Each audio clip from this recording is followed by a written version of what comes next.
Student, welcome to saffron English medium school.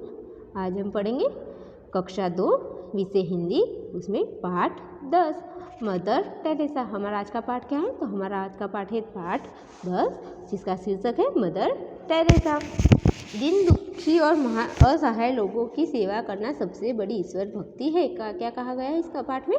इस पाठ में जो दीन दुखी यानी कि जो गरीब और दुखी होते हैं और असहाय लोग होते हैं, उनकी सेवा करना सबसे बड़ी ईश्वर भक्ति है। यानी कि जो दीन दुखी और जो असहाय लोगों की सेवा करते हैं वो ईश्वर की सबसे बड़ी भक्ति करते हैं, ऐसा माना जाता है। इस विचार को जीवन में उतारने वाले संतों में मदर टेरेसा का नाम आदर से लिया जाता है। इस विचारों में क्या? तो इस विचारों को जो जीवन में उतारने वालों में सबसे पहले किसका नाम लिया जाता है? तो उसमें मदर टेरेसा का नाम आदर से लिया जाता है। उनके जीवन चरित्र की छोटी सी झांकी यहाँ दिखाई गई है। उनके जीवन चरित्र की यानी कि उनके जो जीवन यात्रा थी उसकी जो छोटी सी झांकी यानी कि जो जीवन कथा थी वो यहाँ पर थोड़ी सी यहाँ पर दिखाई गई है। मदर टेरेसा का जन्म 26 अगस्त 1910 को दक्षिण यूगोस्लाविया में हुआ था। कहाँ पर हुआ था? तो जो मदर टेरेसा थी उनका जन्म 26 अगस्त 1910 को दक्षिण यूगोस्लाविया में हुआ था। इनके पिता का नाम निकोला तथा माता का नाम डोनाफाइल था। उनके पिता का नाम क्या था? तो उनके जो पिता थे उनका नाम था निकोला और तथा उनकी माता का नाम था डोनाफाइल। 18 साल की उम्र में यह भारत आकर दार्जिलिंग के लोरेटो कॉन्वेंट स्कूल में शिक्षिका बनकर काम करने लगी। वो क्या करती है? तो वो जब 18 साल की थी तो वो भारत आती है और भारत आकर कहाँ जाती है? तो वो भारत आकर दार्जिलिंग के लोरेटो यानी कि वो कहाँ जाती है? तो भारत में जो दार्जिलिंग है वहाँ पर एक लोरेटो कॉन्वेंट स्कूल में शिक्षिका बनकर काम यानी कि अध्यापिका बनकर काम करती है। वहाँ आसपास के दीन दुखियों की पुकार सुनकर इनके हृदय में बहुत पीड़ा हुई। वहाँ पर क्या होता है? तो वो जहाँ पर शिक्षिका थी जो वहाँ पर वो उनके आसपास क्या थे? तो उनके आसपास जो दीन दुखी यानी कि जो गरीब और दुखी लोग थे उनकी पुकार सुन के उनके हृदय यानी कि उनके दिल में बहुत पीड़ा यानी कि दुख होता था। कुछ समय बाद यह कोलकाता आकर सेंट मैरी हाई स्कूल में अध्यापिका का कार्य करने लगी। क्या उसके बाद वो क्या करती है? तो उसके बाद वो कुछ समय के बाद वो कोलकाता आती है। वहाँ आकर वो सेंट मैरी हाई स्कूल में क्या करती है? सेंट मैरी हाई स्कूल के नाम की जो पाठशाला थी वहाँ पर भी वो अध्यापिका यानी कि शिक्षिका का कार्य करने लगी। सन 1946 में यह फिर दार्जिलिंग आकर मानव सेवा के काम में लग गई। वो फिर क्या करती है? फिर वो दार्जिलिंग आकर क्या करती है? 1946 में मानव सेवा के काम में लग गई। बाद में पटना आकर उन्होंने नर्सिंग की ट्रेनिंग लेकर दीन दुखियों और गरीबों के अपाहिजों और कोढ़ियों के आदि की सेवा में अपना जीवन समर्पित कर दिया। उसके बाद वो क्या करती है? तो वो उसके बाद पटना आकर वहाँ पर से वो कहाँ पर आती है? वो दार्जिलिंग आकर फिर मानव सेवा के बाद वो क्या करती है? वो फिर पटना आकर उन्होंने वहाँ पर क्या किया? तो उन्होंने वहाँ पर नर्सिंग की ट्रेनिंग लेकर वहाँ के जो दीन दुखी यानी कि जो गरीब और दुखी लोग थे वो जो गरीबों थे उनका वहाँ पर अपाहिजो यानी कि जो चल नहीं सकते, अपाहिजो का अर्थ होगा यहाँ पर जो विकलांग होते हैं, जो अपाहिजो जो चल फिर नहीं सकते उनकी कोढ़ियों का अर्थ होगा यहाँ पर कि कुष्ठ रोगी, ऐसा व्यक्ति जिसके कोढ़ हो, एक बीमारी जैसी होती है जो सफ़ेद धब्बे हो जाते हैं, वैसे कोढ़ियों लोगों को आदि की सेवा में अपने जीवन समर्पित कर दिया है। ऐसे लोगों को क्या कर दिया? तो अपना जीवन समर्पित का अर्थ यहाँ पर होगा कि सौंप दिया। वो क्या करती थी? जो वहाँ पर दीन दुखी जो गरीब और दुखी लोग थे जो चल फिर नहीं सकते, जो जिनको कोढ़ हो, जिसको सफ़ेद दाग जैसा रोग हो जाता है ना, वैसे कोढ़ियों वाले रोग वाले को अपना जीवन समर्पित कर दिया, अपना जीवन सौंप दिया। यह हर प्राणी को माता का प्यार बांटने लगी। वो क्या करने लगी? तो वो हर प्राणी यानी कि जो लोग थे, हर प्राणी यानी कि जो भी उनके आसपास के लोग थे उन सभी प्राणियों को अपनी माता का प्यार बांटने लगी यानी कि वो माँ की तरह प्यार करने लगी। सन 1952 में उन्होंने कोलकाता में असहाय बूढ़ों को सहारा देने के लिए पहल निर्मल हृदय होम स्थापना किया। पहला निर्मल हृदय होम स्थापना किया। क्या किया उन्होंने? तो सन 1952 में सन 1952 में वो क्या करती है, तो सन 1952 में उन्होंने कोलकाता में क्या किया, तो कोलकाता में असहाय बूढ़ों, यानी कि असहाय का अर्थ होगा कि बेसहारा जो होते हैं, यानी कि जो बेसहारा बूढ़े लोग होते हैं उनको असहाय यानी कि बेसहारा जो बूढ़े लोग होते हैं उनकी सहाय के लिए उन्होंने पहला निर्मल हृदय होम स्थापित किया। उन्होंने क्या किया, तो पहला निर्मल हृदय होम स्थापित किया। तब से लेकर आज तक यहाँ दुखियों की लगातार सेवा की जा रही है। तब तक स्थापित किया, उसमें क्या होता है, तब से लेकर आज तक, यानी कि उन्होंने जो पहला होम निर्मल होम हृदय स्थापित किया, वहाँ पर आज तक क्या होता है, तब जब से उसकी स्थापना हुई है उससे लेकर आज तक वहाँ पर जो भी दुखी लोग आते हैं, यानी कि वहाँ पर जो भी दुखी लोग आते हैं उनकी लगातार सेवा की जा रही है। इनकी ममता की छाया में बीमार, अनाथ, दिव्यांग, वृद्ध तथा असहाय लोगों को सहारा मिला। क्या किया, उनकी ममता की छाया में क्या होता है, तो जो मदर टेरेसा थी उनकी ममता की छाया में बीमार, अनाथ, दिव्यांग का अर्थ होगा कि अपाहिज, जिसके शरीर के किसी अंग के कोई दोष हो, यानी कि जो कोई भी एक शरीर के अंग से उसमें कुछ खोट हो, वैसे लोग, वृद्ध और असहाय लोगों को सहारा मिला। उनके ममता में की छाया में किसे सहारा मिला, तो जो बीमार होते थे, अनाथ होते थे, जो दिव्यांग यानी कि विकलांग होते थे, वृद्ध होते थे, और जो असहाय यानी कि जिसके पास कोई सहाय ना हो, ऐसे लोगों को सहारा मिला। इन्होंने अपना सारा जीवन मानव सेवा में लगाया। वो क्या करती थी, उनका जो सारा का सारा जो जीवन था वो मानव सेवा में लगा दिया। गरीबों की सेवा करते हुए 1997 में वह मदर टेरेसा ने इस दुनिया से अंतिम विदाई ली। उन्होंने क्या किया, तो गरीबों की सेवा करते करते हुए उन्होंने क्या किया, 1997 में मदर टेरेसा ने इस दुनिया से अंतिम विदाई ली। यानी कि उनकी मृत्यु कब हुई, तो 1997 में उनकी मृत्यु हुई। तो यहाँ पर क्या करता है, मदर टेरेसा जो थी वो क्या करती है, अपना जो सारा का सारा जो जीवन था वो दूसरों की, गरीबों की सेवा में करते हुए ही उन्होंने अपना सारा जो जीवन था उन्होंने बिताया।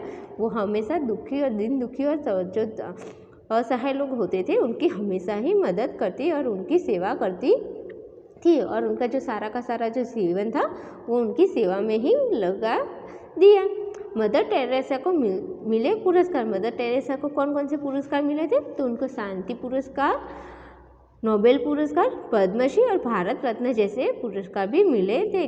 कौन से पुरस्कार मिले थे, तो मदर टेरेसा जो थी उनको जो पुरस्कार मिले थे वो कौन कौन से थे, तो उनको जो था वो शांति पुरस्कार था, नोबेल पुरस्कार, पद्मश्री और भारत रत्न जैसे भी पुरस्कार उनको प्राप्त हुए थे। तो यहाँ पर जो हमारी मदर टेरेसा का जो पाठ है वो यहाँ पर पूरा होता है। उनके जीवन में वो क्या क्या करती थी उसकी थोड़ी सी झांकी यहाँ पर हमें लेखक यहाँ पर थोड़ी सी उनकी जो झांकी है वो यहाँ पर हमें बताते हैं कि वो अपना जीवन कैसे व्यतीत करती थी और उनके जीवन में उन्होंने क्या क्या कार्य किए थे, वो सब हमें यहाँ थोड़ा बहुत यहाँ इस पाठ के द्वारा हमें यहाँ पर बताया गया है। तो यहाँ पर जो है हमारा पाठ पूरा होता है। इसके बाद आएगा हमारे शब्द के अर्थ।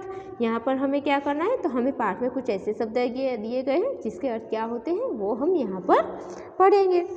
तो हमारा पहला होगा शिक्षिका।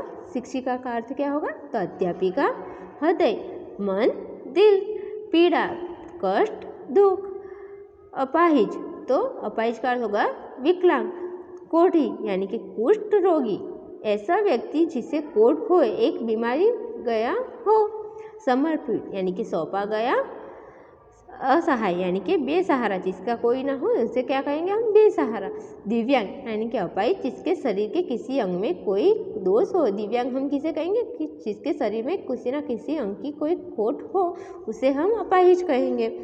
तो हमारे कौन कौन से शब्द आएंगे, तो हमारे शब्द आएंगे शिक्षिका जिसका अर्थ होगा अध्यापिका, हृदय, मन, दिल, पीड़ा तो कष्ट, दुख, अपाहिज तो विकलांग, कोढ़ी यानी कि कुष्ठ रोगी, ऐसा व्यक्ति जिसके कोढ़ हो, एक बीमारी गया हो, समर्पित यानी कि सौंपा गया, असहाय यानी कि बेसहारा, दिव्यांग यानी कि अपाहिज, जिसके शरीर के किसी अंग में कोई दोष हो। तो यहाँ पर जो हमारा पाठ है और उसके जो शब्दार्थ है वो पूरे होते हैं। अब बच्चों हम पढ़ेंगे पाठ 10 मदर टेरेसा का आगे का हमारा अभ्यास।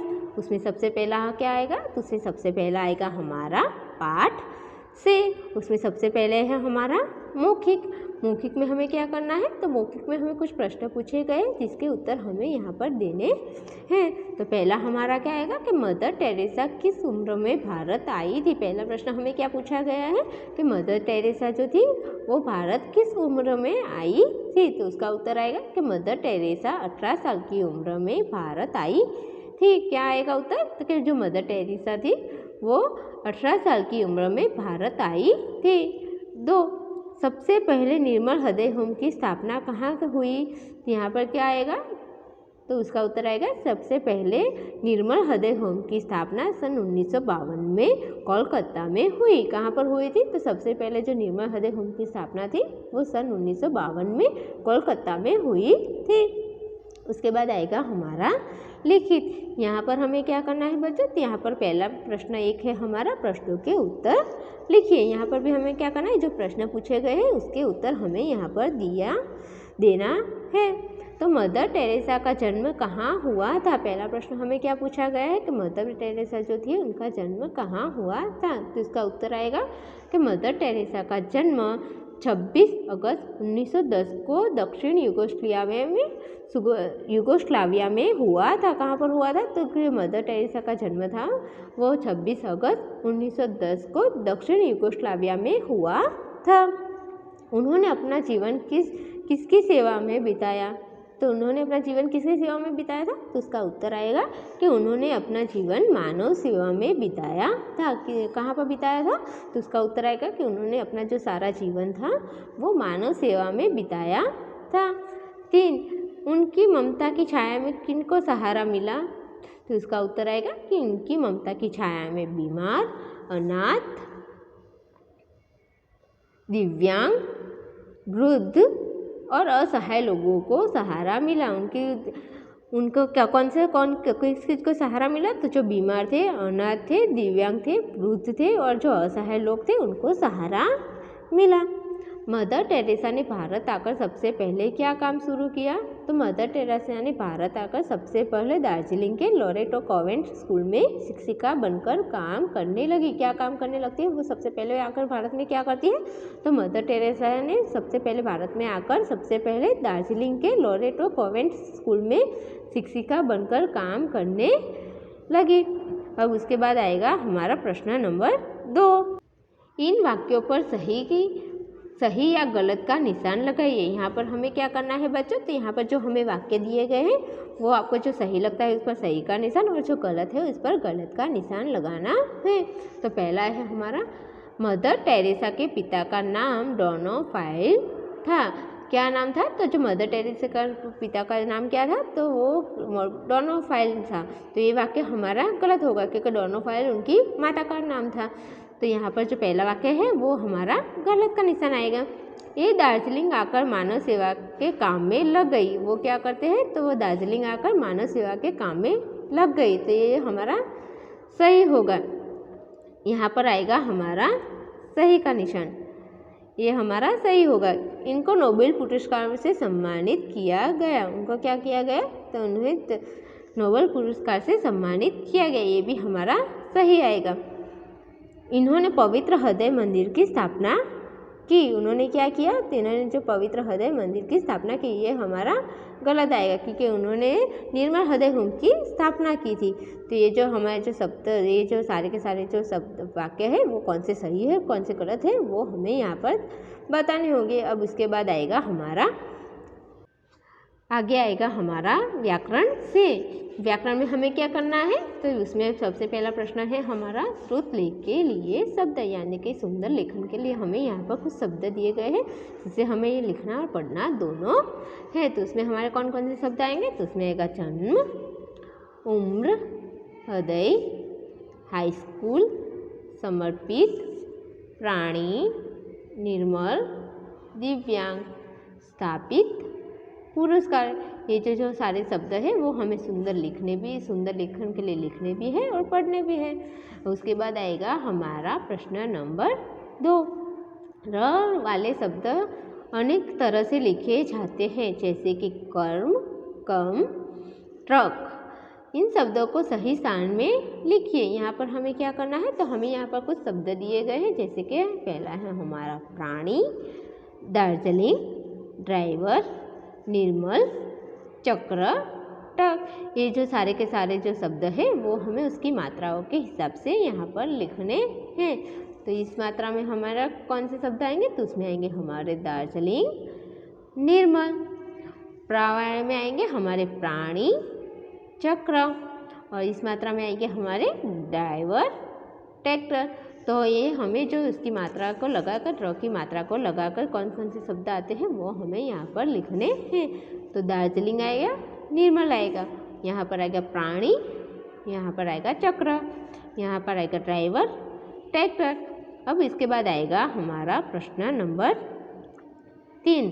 सही शब्द के सामने सही और गलत शब्द के सामने गलत का निशान लगाइए। यहाँ पर हमें क्या करना है? तो जो शब्द दिए गए हैं वहाँ पर हमें जो शब्द सही है, जो मात्राओं में जो शब्द सही है उस शब्द पर सही का निशान और तथा गलत के सामने गलत का निशान लगाना है। तो हमारा सबसे पहला शब्द कौन सा है? तो हमारा सबसे पहला शब्द है शिक्षिका।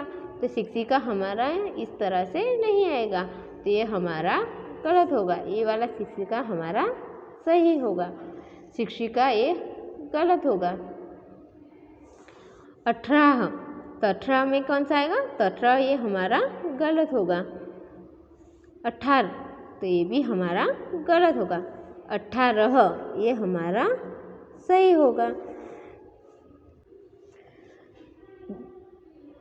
बीमार, तो बीमार में ये हमारा, ये वाला हमारा सही होगा। बीमार ये गलत, बीमार ये भी हमारा गलत होगा। वृद्ध, तो वृद्ध कैसे आएगा? तो वृद्ध हमारा ऐसे नहीं आएगा। वृद्ध तो ये हमारा सही होगा और वृद्ध ये हमारा गलत होगा। यहाँ पर इस तरह से हमें जो सही है उस पर सही का और जो गलत है उस पर गलत का निशान इस तरह से लगाने होंगे। अब आगे आएगा हमारा प्रश्न नंबर 4।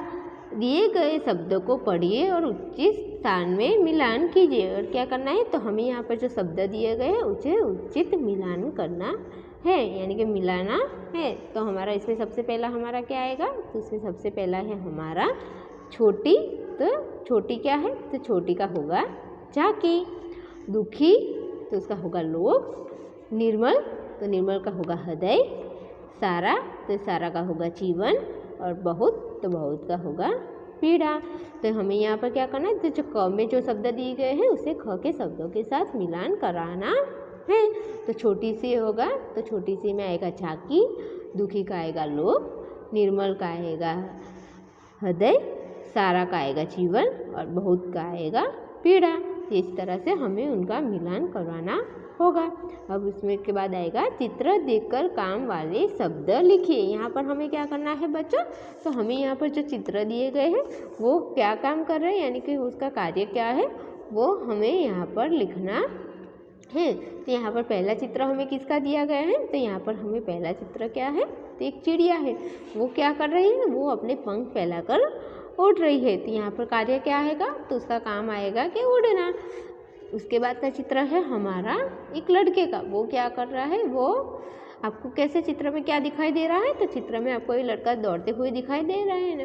तो यहाँ पर आएगा हमारा दौड़ना। उसके बाद का चित्र है एक लड़की का जो एक खड़ी है। तो यहाँ पर हमें क्या है? खड़े रहना। उसका कार्य क्या है? वो एक खड़ी रही है यहाँ पर। तो यहाँ पर आए हैं खड़ा रहना। तो चिड़िया का आएगा उड़ना, लड़के का आएगा दौड़ना और लड़की का आएगा खड़े रहना। उसके बाद आएगा हमारा प्रश्न नंबर 6। सही उत्तर पर सही का निशान लगाइए। यहाँ पर बच्चों हमें क्या करना है? तो यहाँ पर भी हमें एक प्रश्न पूछा गया है जिसके 3 उत्तर दिए गए हैं। उस 3 उत्तर में से जो आपको सही उत्तर लगता है उस पर आपको सही का निशान लगाना है। तो पहला क्या है? तो संयुक्त वर्ण से बना शब्द है, यानी कि हमारा यहाँ पर क्या पूछा गया है? तो यहाँ पर जो हमें उत्तर दिया गया है वो संयुक्त, यानी कि 2 व्यंजन से जुड़ा हुआ शब्द बना गया है। तो उसमें कौन कौन से आएंगे? तो उसमें है हमारा दुनिया, भारत, वृद्ध। ये यहाँ पर संयुक्त अक्षर कौन सा है? तो यहाँ पर जो वृद्ध है वो हमारा संयुक्त अक्षर है। तो हमारा उत्तर आएगा वृद्ध। यह नाम वाला शब्द है। यहाँ पर हमें क्या पूछा गया है, तो हमें यहाँ पर जो ऑप्शन में दिए गए हैं उसमें से एक नाम वाला शब्द है, तो उसमें क्या आएगा, गहरा, युगोस्लाविया, दौड़ना। उसमें सबसे पहले क्या नाम है हमारा, तो यहाँ पर आएगा हमारा युगोस्लाविया, वो एक नाम है, तो यहाँ पर सही का निशान आएगा यहाँ पर। शिक्षिका शब्द के मिलते जुलते अर्थ वाला शब्द है, यानी कि हमें यहाँ पर क्या करना है, तो जो शिक्षिका नाम का शिक्षिका का जो शब्द है उससे मिलते जुलते अर्थ वाला, यानी कि उसके समान ही अर्थ वाला शब्द यहाँ पर कौन सा है वो हमें यहाँ पर बताना है। तो उसमें आएगा अध्यापिका, शिक्षा, कक्षा, इसमें से कौन सा आएगा, तो उसमें से आएगा हमारा अध्यापिका, तो हमारा सही उत्तर आएगा अध्यापिका। तो यहाँ पर क्या पूछा गया कि संयुक्त वर्ण से बना शब्द है, तो वो कौन सा आएगा, वृद्ध, यह नाम वाला शब्द है, उसमें क्या आएगा, तो युगोस्लाविया जो है वो नाम वाला शब्द है। शिक्षिका शब्द से मिलते जुलते अर्थ वाला शब्द है अध्यापिका, कौन सा शब्द आएगा, अध्यापिका। तो यहाँ बच्चों, यहाँ पर जो हमारे प्रश्न के उत्तर और हमारा जो व्याकरण था वो यहाँ पर पूरा होता है। थैंक यू बच्चों।